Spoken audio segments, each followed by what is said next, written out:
Čia žmonės tokie, šaudo žmonės. Ir kas deda, pas mus padvalė 3 kačiukus nunuodėjo žmonės. Štai tokiais įspūdžiais Minties gatvėje gyvena vilniečiai. Joninių dieną išpuolis prieš benamę katę sukrėtė žmonės. Gyvūnui kažkas išbadė akis. Radusi žiauriai sužalotą katę, į Elrytas LT kreipėsi Minties gatvės gyventoja Rita Jakovtevaitė. Moteris krauju pasrūvusi ir kenčiantį gyvūną rado per pačias Jonines. Apie 3 valandą dienos, kai su pirkiniais grįžo iš netoliese esančios parduotuvės.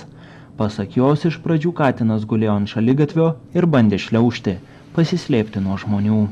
Rita galvojo, kaip galėtų padėti gyvūnui, jį kreipėsi į bendrovę Greitoji žirafa, kurioje dirbantys veterinarijos gydytojai visą parą vilniečius konsultuoja gyvūnų priežiūros, mitybos klausimais, esant reikalui gyvūnus užmigdo.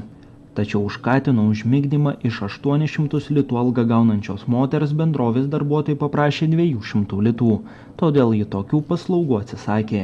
Moteris teigė neprisišaukusi ir kitų gyvūnais besirūpinančių organizacijų pagalbos. Iš kur tokia šalis nedėkinga ir atsiprašant, kuri iš tikrųjų negaili nieko, nei žmogaus, nei gyvulio, nei savo vaiko, nei nieko. Greitosios žirafos budintis gydytojas Elrytas LT patvirtino, kad bendrovė labdaros neteikia ir benamiais gyvūnais nesirūpina.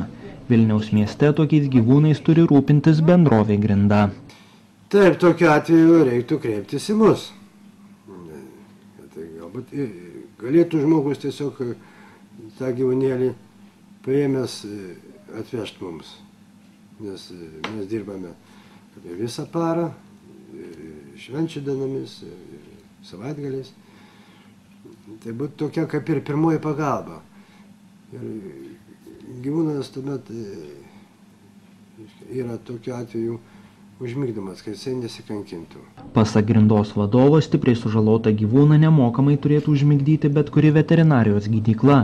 Tačiau vyras pridurė ir tai, kad benames kates maitinantys gyventojai didina jų skaičių ir kaimynams bei savo pridaro nemalonumų. Nežinau, ką daryti. Lukas Pileckas, Artūras Pučėta, Elrytas LT.